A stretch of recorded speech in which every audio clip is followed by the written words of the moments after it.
This sure enough is a bizarre sight in the middle of this. The patrol boat comes across a brightly lit stage, sticking out like a beacon in the night. It's something similar to a USO show, in a place called How Fat. This scene was actually shot in a coastal town called Iba for 6 weeks. The production traveled to the location on May 21st of 1976. The boat comes upon a dock where US soldiers are giving out and selling supplies. In the margins of John Milius' script, Coppola writes, "Overwhelming supplies, cases and cases of rivets, something that they will need when they're stuck at the rubber plantation. Gigantic." Milius had written that the stage is, quote, "surrounded by a deep moat filled with punji stakes and garnished with concertina wire, and surrounded by men with shotguns, tear gas, German shepherds, and assorted psychological warfare aids." Coppola writes that they need to, quote, "find the balance between reality and absurdity," and asks, "Are we to believe they'd shoot their own men?" 11 years before filming this sequence, the inspiration for the scene, Playmate of the Year Joe Collins traveled to Vietnam to entertain the troops at a place called Black Virgin Mountain. Collins visited the troops in Vietnam after a letter was sent to publisher Hugh Hefner saying that 180 soldiers and officers of Company B 2nd Battalion put their money together for a lifetime subscription to Playboy magazine, where in the US, the first issue would be delivered to you personally by a Playboy model in any city with a Playboy club. They asked for Joe Collins, and despite Vietnam not having any Playboy clubs, Collins obliged. By the way, at that time, a lifetime subscription was $150. Of course, Playboy wants to stress that Joe Collins just visited the troops. They never had any of the Playmates put on any shows like the one depicted in the scene.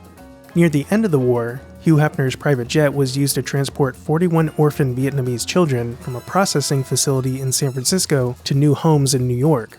But I have to say that story gets a little complicated. This sequence would serve as the first stop on the river to Kurtz, and would prove to be another hectic shoot that required tons of extras and contained a great cameo by real Playboy models and a legend of the San Francisco Bay Area. How you doing out there? I said, how you doing out there? Germany. With extreme prejudice. Are you an assassin? A soldier? This episode is sponsored by Mubi, where you can stream exceptional films from around the globe. Get 30 days free by clicking the link in the description. Carrying over from the earlier episodes where we talked about Milius writing aspects of Homer's The Odyssey into the movie, Kilgore had been the Cyclops, and now the bunnies are the sirens. The sirens, who look like beautiful women, would sing with alluring voices, causing the sailors who heard them to crash their boats into the rocks and die trying to get them. It's hard to tell now, but despite being filmed less than a decade after the events being depicted, a lot of work went into making sure that everything was period accurate. Production designer Dean Tavoularis had Zippo lighters and cigarette cartons shipped from the States, along with, quote, 15 boxes each of Wrigley Spearmint, Double Mint, and Juicy Fruit chewing gum wrapped in the same wrappers and boxes that were used in 1968. We see this brightly lit slice of Americana surrounded by the darkness of the jungle. Just another way of America bringing its home to the battlefield. By the way, Coppola got this shot because he was interested in how the real locals would witness such a spectacle, likely from behind a fence. But originally, the scene wasn't going to be like this. It was initially set inland during the day. It wasn't until the set was already built that Coppola thought it should take place on the water at night. Coppola said, "I remember looking at the USO set with the head of the art department and saying, I've made a big mistake. As they approach from the river, they ought to see a glimpse of this place. We had built the set really far off the river, and you had to drive for a while. From a dramatic standpoint, it would have been better if, when they're in the boat, they look and say, 'What the hell is that?' He said, 'Well, we put it in the wrong place.' I said, 'Yeah, but we'll make it work.' Luckily, I guess, a typhoon came and destroyed the original set, so they built a new one the way Coppola wanted. Of course, the insurance money didn't really cover the new cost. The new set was built on a barge on Lake Caliraya. For cinematographer Vittorio Storaro's part, he wanted to use this scene to represent a greater theme from Joseph Conrad's Heart of Darkness. Soon I read the book from Conrad. I understood the main idea was an overimposition between one culture to another culture. Right away, I translate that kind of idea between two different energy, the natural energy and artificial energy. Storaro asked production designer Dean Tavoularis if they could set up some artificial light to look like they are floating on the water. Storaro said, "To light that huge Playboy sequence from beyond the stage area was basically impossible, so instead I came up with the idea of using lights set up within the stage area. I asked the production designer, Dean Tavares, to design a set that would incorporate a number of photo floods. However, the second reason for doing this scene that way was that I wanted to create this intrusion of artificial light in the jungle. The incredible force of the light would serve to enhance the blackness of the jungle. So they set up lights and floated them out on rafts. This scene was apparently one of the most exhausting shooting nights they'd had, with sporadic rain causing them to pause shooting every so often, and Coppola and many of the crew members having to be dressed in uniforms and participating in the scene to fill out the crowd. Coppola's kids and Sheen's kids, Charlie and Emilio, are also somewhere in the scene. I'm pretty sure this is producer Fred Roos here. And this guy looks very familiar, but I can't place him. If you recognize anyone from the crew, let me know in the comments. All in all, there were 1,500 English and American extras, including students, businessmen, and even tourists. And a side note, there's an interesting little continuity error where you can see Bill Graham in the background of this shot as he is out front introducing the bunnies. It seems to show a potential different structure to the scene that was changed in the edit. The whole scene was filmed in one night. They rehearsed and shot for 16 hours, from 2 in the afternoon to 6 in the morning. Going through the scene and then doing it again from a different angle over and over. Coppola said, "Supplying the people and their safety, food, and bathroom facilities was in itself a major operation. Once we had it all together, we just shot through the night." In Coppola's 1976 rewrite of the script, a drunk Willard complains to Clean about the hippie-ish nature of the celebration, saying that he volunteered for another tour because there were too many hippies, and now they're here. A lot of Willard's speeches would later be replaced with voiceover written by Michael Herr. Coppola writes in this draft, quote, "It's not only the idea of a sexy girl, but it's all the Playboy values. It's their cars at home, and hometowns they are from. The idea that the Play girls were never really meant to be sexy. They were always meant to represent home. Miss America with her clothes off. A helicopter with the Playboy logo descends from the night sky. At the time, Playboy was very protective of its models, and it was difficult to get permission to have them appear in movies. But because it was Coppola, they let him do whatever he wanted, which was probably the best experience Coppola had with an outside organization on the entire movie. First out of the helicopter is Bill Graham, whose name you might recognize if you're like me and from the San Francisco Bay Area. He was a real concert organizer and promoter who made the Fillmore famous and is the namesake of the Bill Graham Civic Auditorium in San Francisco. And the Playboy Bunnies were played by model Linda Carpenter, actress Colleen Camp, and 1974's Playmate of the Year, Cindy Wood. Cindy Wood was just offered the part and was officially involved with the production for 4 years. A friend of Cindy Wood, Colleen Camp, was an actress and met producer Fred Roos while she was filming a movie called Smile in the Bay Area. At first, she didn't want to do any nudity, but was ultimately convinced by Cindy Wood, and she ended up posing for a fake centerfold poster that Chef pins up. Look at these beautiful fucking jugs, man! And appears nude in a scene that was cut from the theatrical version, a scene that is actually our next episode. One of the Playmates who was originally cast before the typhoon was Linda Carter, who wasn't able to come back once the set was rebuilt because she had been cast as Wonder Woman. She was replaced by Colleen Camp and had already shot a fake centerfold for the movie. On May 23, 1976, Eleanor Coppola wrote, "Bill Graham is here to play the part of the Playboy Bunny's manager. He asked me why Francis had wanted him for the part. He said he was so intrigued by Francis asking him that he fit it into his heavy schedule. He had to have a whole convention rescheduled where he was the keynote speaker. Graham was paid $1,000 a week and another $500 a week in expenses. To put this in perspective, Freddie Forrest was also paid $1,000 a week, and Albert Hall and Sam Bottoms were each paid $500 a week for the first year."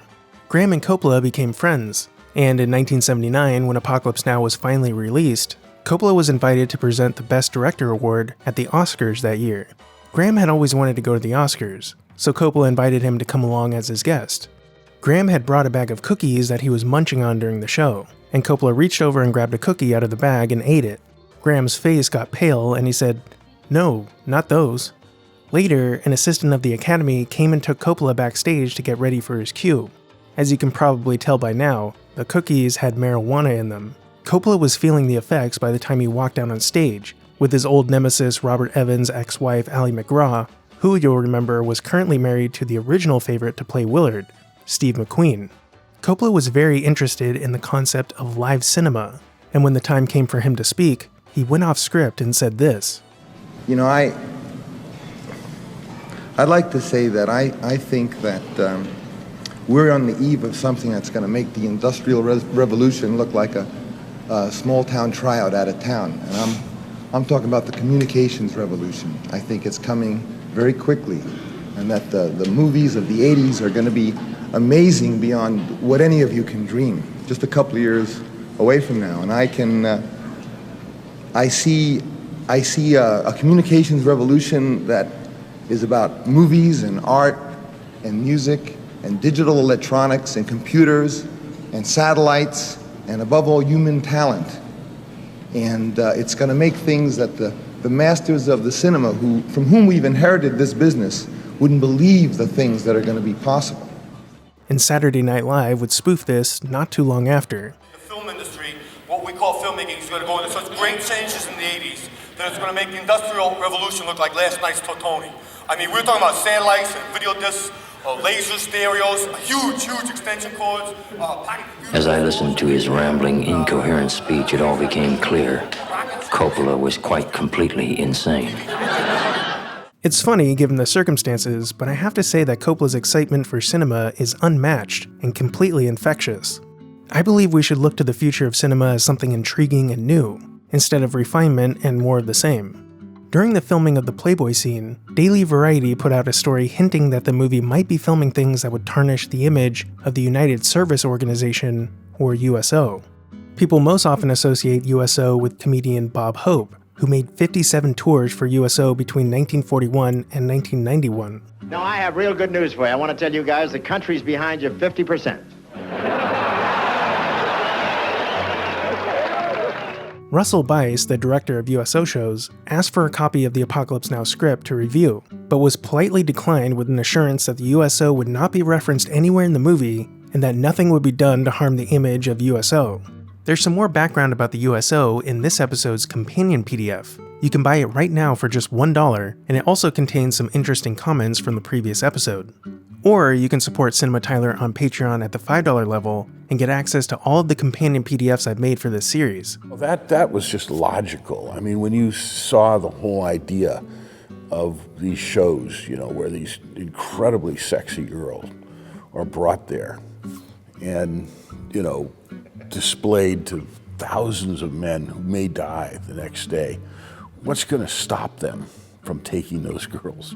Coppola asked Milius if he had ever heard of anything like that happening, and Milius said no, and that most of the guys he talked to said they were just happy to see a girl from back home.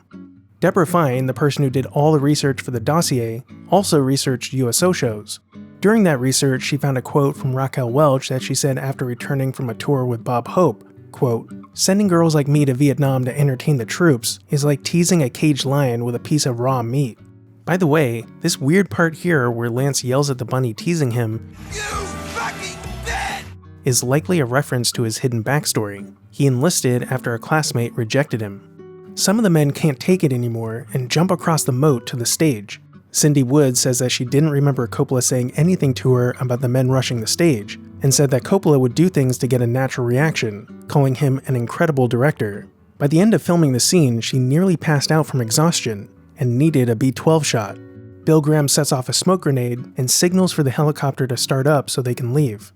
I have to think that this gesture here is a reference to Nixon, who flashed his signature peace signs as he was boarding the helicopter after his resignation. Coppola felt that it was already so surreal just to be on location filming this movie that he tried to inject this feeling everywhere he could. As we discussed in previous episodes, the colored smoke is a motif signaling when things get surreal, and we can certainly see this here. Two stuntmen perform a pretty interesting stunt here, dangling off the helicopter and falling into the water below.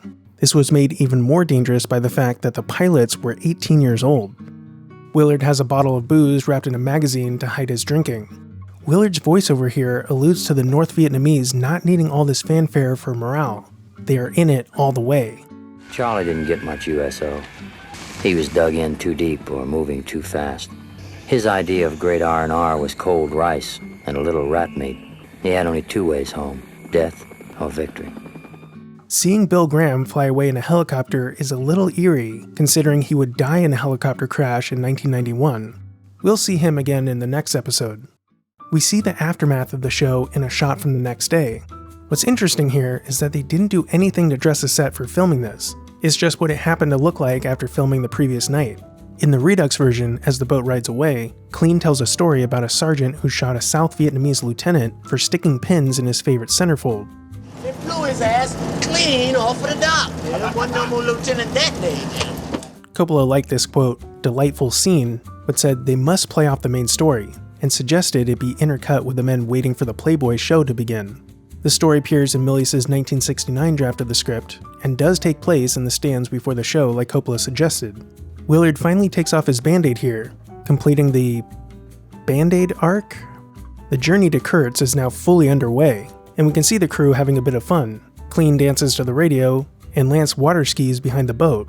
There is a bit of truth to this, in that Don Thompson, a Navy pilot and professional water skier, would water ski and teach others to water ski in river combat zones of Vietnam. The Academy of Motion Picture Arts and Sciences has an interesting post on Tumblr, which you can find in the description, that maps the patrol boat's journey up the river to Kurtz. The map is very detailed and was made by production designer Dean Tavoularis. Producer Gray Fredrickson had budgeted for only 2 plastic patrol boats, but even just finding 2 was extremely difficult. They went through several confiscated Vietnamese boats in Thailand, but they didn't have engines, and the engines the production had sent over from the States didn't fit. They found a solution, but during this shoot in Iba, one of the patrol boats had a mechanical failure, and Coppola was pissed, flying back to his house in Manila and saying that he'll come back when they have a boat that works. Here we see a bit of editing trickery because 2 patrol boats come sailing down the river in the opposite direction. That makes 2 going downriver passing 1 going upriver, but the production only had 2 boats. If you watch closely, you never actually see the 3 boats in the same shot. Another interesting bit is that even though they've really just started their journey to Kurtz, they kind of already had a brush with him. The soldier who moons our crew is Pete Cooper, the man tasked with looking after the boats during the production. At just under 6 feet 6 inches, Cooper stood in for Marlon Brando in wide shots that show Kurtz as a tall man. And get this, there's a bit more editing trickery because even though Cooper just mooned the boat, he's apparently also the guy on the second boat who throws a smoke grenade. Kind of ironic that the guy whose job it is to look after the boats plays the guy who sets the boat on fire. We see that the boat and crew are already beginning to adapt to the elements, when the fire damage is patched up with jungle leaves. Willard dives back into the Kurtz dossier, and determines that the 2 South Vietnamese colonels and 2 others Kurtz had killed were, in fact, most likely counteragents. Enemy activity in his old sector dropped off to nothing. Guess he must have hit the right 4 people. But Kurtz was fighting the war his own way and winning. The army couldn't abide Kurtz untethered and called in Willard. Willard finally reveals to Chief that they are going into Cambodia. We're not supposed to be in Cambodia, but that's where I'm going. On the next episode of Making Apocalypse Now, the crew of the patrol boat arrives at a medevac area that has been decimated by a real typhoon, in a sequence that only appears in the Redux version, even being the only sequence cut from the newest Final Cut version. In the meantime, check out this episode's companion PDF. It's just $1. I'd like to take a moment to thank this episode's sponsor, Mubi. Mubi is a place to discover incredible cinema, where every film on the platform is handpicked by their team of curators. Mubi features everything from retrospectives and curated film programs to exclusives and never-before-streamed film premieres. You can log in from anywhere, and it's like you've arrived at your own personal film festival.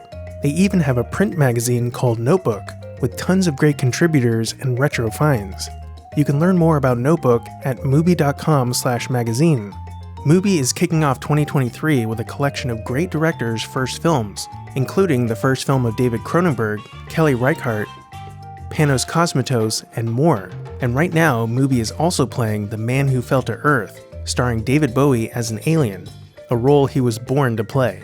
All of this and much, much more are available right now on Mubi. Try Mubi free for 30 days at mubi.com/CinemaTyler. That's mubi.com/CinemaTyler for a whole month of great cinema for free.